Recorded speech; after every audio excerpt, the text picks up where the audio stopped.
ইংরেজরা আমাদের ভারতবর্ষ ছেড়ে চলে গেছে ঠিকই, তবে আমাদের মতো ভারতীয়দের জন্য রেখে গেছে কিছু অভ্যাস। আর তার মধ্যে একটি অভ্যাস হলো চা।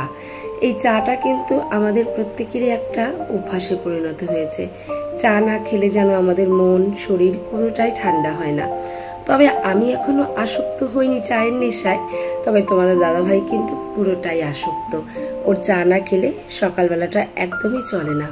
সকালবেলা ওকে এক কাপ চা দাও মানে পুরোটাই ঠান্ডা।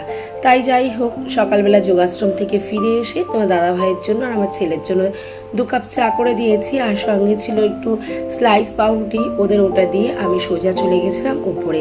ড্রেসটাকে চেঞ্জ করে বাসি জামা কাপড় ছেড়ে গোপালকে জাগিয়ে একবারে চলে এসেছি রান্নাঘরে, কারণ আজ হচ্ছে অন্বেষার 9টার থেকে পড়া। তো এই জন্য ভাবলাম 9টার থেকে যেহেতু পড়া, তো একটু ভাতই করে দিই, আজকে আর ওটস বানাবো না। তাই তাড়াতাড়ি করে ভাত বসিয়ে দিয়েছিলাম, আর একটা উনুনে কিন্তু প্রেসারে লাউ দিয়ে ডাল বসিয়ে দিয়েছিলাম। আর এভাবে একসাথে লাউ আর ডাল দিয়ে সেদ্ধ করলে একটা সিটি দিয়ে নামিয়ে নিলেই কিন্তু হয়ে যায়। এতে করে আমার গ্যাসটাও অনেকটা বাঁচে আর রান্নাটাও কিন্তু খুব তাড়াতাড়ি হয়ে যায়। আসলে আমরা মধ্যবিত্ত পরিবার থেকে বিলং করি, আমাদের কিন্তু অনেক রকম ভাবে বুঝে সুঝে চলতে হয়। তো যাই হোক, চলো আগে পরিচয় পর্বটা সেরে নিই। আজকে অনেকটা দেরি হয়ে গেল পরিচয় পর্বটার সাথে। নমস্কার সকলকে, সুপ্রভাত। আমি দীপিকা, আবারও নতুন আরো একটি ব্লগে তোমাদের অনেক ওয়েলকাম, অনেক অনেক ভালোবাসা জানিয়ে আজকের ব্লগটা কিন্তু সকাল সকাল শুরু করে দিয়েছি। আর এদিকে দেখো, আমার ডালটাও হয়ে গেছে আর ভাতটাও হয়ে গেছে। আর ডাল ভাতটা নামিয়ে সেই সঙ্গে 4 জনের জন্য 4টা ডিম সিদ্ধ করে নিয়েছিলাম। আর আজকে সকালে কেউই শুধু শুধু ডিম সেদ্ধ খায়নি, শুধু আমি বাদে। কারণ ডিম সেদ্ধ অন্বেষাও ভাতের সাথে খেয়েছে, তোমার দাদা ভাই, আমার ছেলে, সকলেই কিন্তু আজকে ওই সকাল সকাল ভাতের সঙ্গে ডিম সেদ্ধটা খেয়ে নিয়েছে। 9টার মধ্যে যেহেতু আমার ডাল আর ভাত আর ডিম সেদ্ধটা নেমে গেছিল, অন্বেষাকেও যেহেতু ভাতটা আমি খাইয়ে দিয়েছিলাম, আর সেই সঙ্গে কিন্তু আমার হাজবেন্ড, আমার ছেলে সবাই কিন্তু ডাল আর ভাত আজকে সকালবেলা খেয়ে নিয়েছে। আর লাউ দিয়ে ডাল হচ্ছে তোমার দাদা ভাইয়ের ভীষণই প্রিয় একটা খাবার। লাউ ডালের মধ্যে একটু ধনেপাতা ছড়িয়ে দিয়েছিলাম, এতে করে ডালের টেস্টটা আরো কিন্তু বেড়ে গিয়েছিল। এদিকে ভাত নামিয়ে ডিম সেদ্ধটা ছাড়িয়ে অন্বেষার জন্য ভাতটা বেড়ে নিলাম। ডাল দিয়ে ভাত দিয়ে একটু লেবুর রস দিয়ে ভালো করে মেখে একটু ঠান্ডা হতে দিলাম, ততক্ষণে ও রেডি হয়ে গিয়েছিল। তারপরে কিন্তু ওকে খাইয়েও দিয়েছিলাম। আর সেই সঙ্গে দেখো, আকাশে এত পরিমাণে বৃষ্টি হচ্ছে কি বলবো, এই রোদ তো এই বৃষ্টি। অন্বেষাকে খাওয়াতে খাওয়াতে জোর বৃষ্টি নেমে গিয়েছিল। তাড়াহুড়ো করে এসে জামা কাপড় যে কটা ছিল শুকনো শুকনো অর্ধেক, সেগুলোও তুলে নিয়েছিলাম। আর যেগুলো একটু একটু ভিজা ছিল সেগুলো আর তুলেছিলাম না, একটু বলতে মানে পুরোটাই সকালে যেটা মেলে দিয়েছিলাম। আর যেগুলো একটু একটু শুকনো ছিল সেগুলো তুলে রেখেছিলাম। তো ওকে খাইয়ে দাইয়ে দেখি আবার বৃষ্টি চলে গিয়ে আবার রোদ উঠে গিয়েছে। তো তাড়াতাড়ি করে এসে কিন্তু আবার জামা কাপড়গুলো আমি মেলে দিলাম। আসলে এখনকার আবহাওয়া দিয়ে কিন্তু কোনোই ভরসা নেই, কারণ এখন জামা কাপড় বাইরে মেলে কোথাও কিন্তু দুদণ্ড যাওয়ার ফুরসত নেই। কারণ কোথাও নিশ্চিন্তে গিয়ে থাকা যাবে না। জামা কাপড় মেলে দিয়ে যদি আমি কোথাও চলে যাই, তাহলে এসে দেখবো সব জামা কাপড় ভিজে গেছে, ভিজে আবার শুকাতে শুরু করেছে। কারণ আবহাওয়াটাই এখন এরকম, রোদ এই বৃষ্টি। যাই হোক, ওপর থেকে নেমে এসে এখন ঘরের বিছানাপত্র তুলে ঘর দুয়ার গোছানোর কাজকর্মে লেগে যাব। সকালে ডাল আর ভাতটা রান্না করে নিয়েছিলাম দেখেই কিন্তু সকালে ডাল দিয়ে সকলের খাওয়া হয়ে গেছে। আসলে গরম গরম দেখবে যা কিছু দিয়ে দেবে না কেন, গরম গরম ভাতটা কিন্তু শুধু আলু সিদ্ধ দিয়ে দিলেও ওটা দিয়েও খাওয়া হয়ে যায়। কারণ গরম গরম ভাতের সাথে কিন্তু আর অত ঝামেলা থাকে না। আর সেদিন তোমরা দেখেছিলে আমরা একটু শপিং করতে গেছিলাম, তো গোপালের জন্য 2-1টা টাওয়েল নিয়ে এসেছিলাম।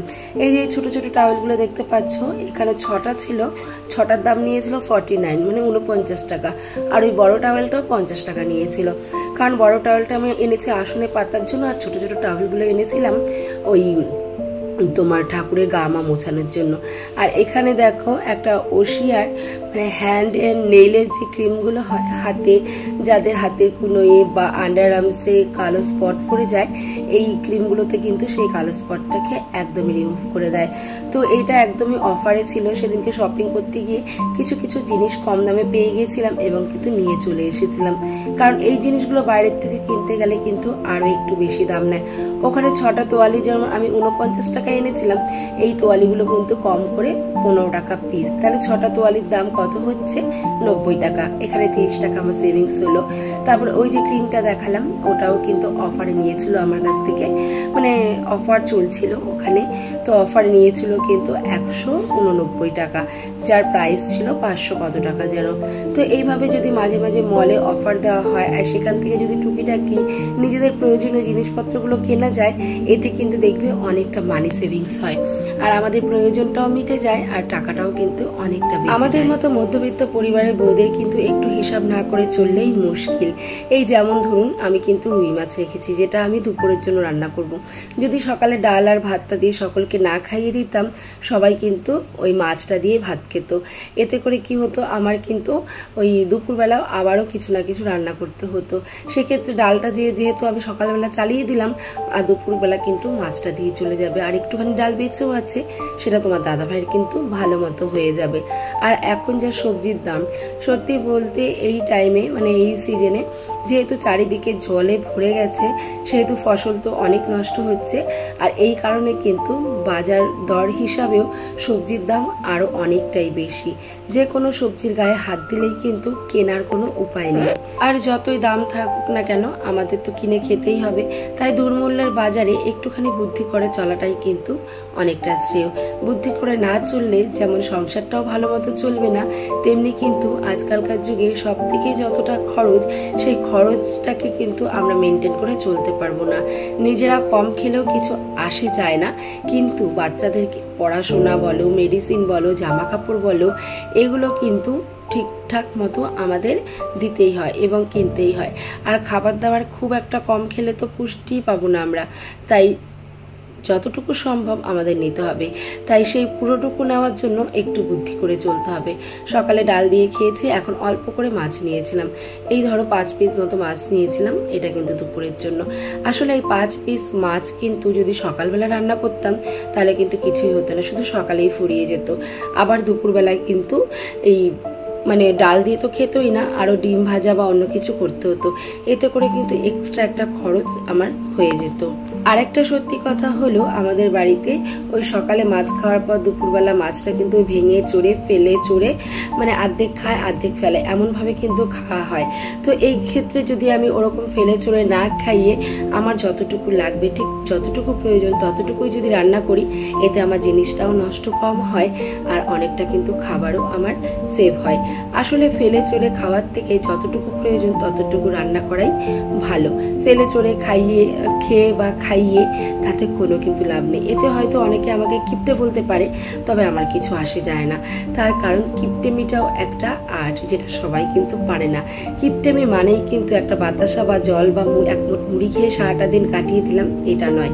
আমার কাছে কিপটেমি মানে হলো সংসারে যতটুকু প্রয়োজন, অপ্রয়োজনীয় কিছু না করে যতটুকু প্রয়োজন ঠিক ততটুকু দিয়ে যদি ভালো মতো আমার সংসারটা স্বাচ্ছন্দ্যে বা সচ্ছলভাবে চালাতে পারি, ওটা আমার কাছে কিপটেমি হলেও আমার কাছে ওটাই শ্রেয় বা শ্রেষ্ঠ। তাই সংসার জীবনে সংসার করতে গেলে শুধু টাকা পয়সা অনেক হলেই চলে না, তার সঙ্গে কিন্তু বুদ্ধি খাটিয়েও চলতে হয়। আর টাকা পয়সার সঙ্গে সঙ্গে বুদ্ধি কাটিয়ে চললে সংসারে অনেকটা কিন্তু মানিও সেভিংস হয়। তোমাদের সঙ্গে গল্পে আমার সংসারের সমস্ত কাজকর্ম করে একটু স্কিন কেয়ারও করে নিয়েছি। আর তোমার দাদাভাই এদিকে একটুখানি বাতাবি লেবু মাখা করেছিল, সেটা নিয়ে চলে এসেছি ছাদে। তো বাতাবি লেবু মাখাটা খেয়ে এখন কিন্তু স্নান করে নেব। স্নান করে এই যে সুন্দর করে পুজো দিয়ে নিচ্ছি, সমস্ত ঠাকুরের পুজো দিয়ে তারপরে কিন্তু ভালো করে ধূপবাতি ধূপধুনা দেখিয়ে তারপরে আমি হনুমান চালিসাটা পাঠ করে এভাবেই তুলসী মাতাকে জল দিয়ে এভাবেই কিন্তু পুজোটা কমপ্লিট করেছি। পুজো আচার অনুষ্ঠান অনেকের কাছে কুসংস্কার মনে হলেও এটা আমার কাছে একটা ধর্ম। সাংসারিক ধর্মে পুজো পাঠ কিন্তু একটা বিশেষ স্থান অধিকার করে আছে। তাই সুন্দর করে পুজোটা দিয়ে হনুমান চালিসাটা পাঠ করে তুলসী মাতাকে জল দিয়ে তারপরে ভিডিওটা এখানেই শেষ করছি। চলো, যদি ব্লগটা ভালো লেগে থাকে তাহলে প্লিজ একটা লাইক কমেন্ট শেয়ার করে দিও। আর যদি নতুন কোনো বন্ধু দেখে থাকো অবশ্যই চ্যানেলটাকে সাবস্ক্রাইব করে আমার মতো ছোট্ট একটা দিদি ভাইয়ের ছোট্ট পরিবারে থেকে যেতে পারো। তার কারণ তোমাদের ভালোবাসা, আশীর্বাদ এবং শুভকামনা ছাড়া কিন্তু আমি কখনোই এগোতে পারবো না। আর প্লিজ তোমাদের কাছে হাত জোড় করে রিকোয়েস্ট, একটা লাইক কমেন্ট করে দিও। তোমাদের একটা লাইক একটা কমেন্ট পারে তোমাদের মতো আরও মিষ্টি মিষ্টি বন্ধুদের কাছে আমার ভিডিওটি পৌঁছে দিতে। এখন টাটা, সবাই ভালো থেকো।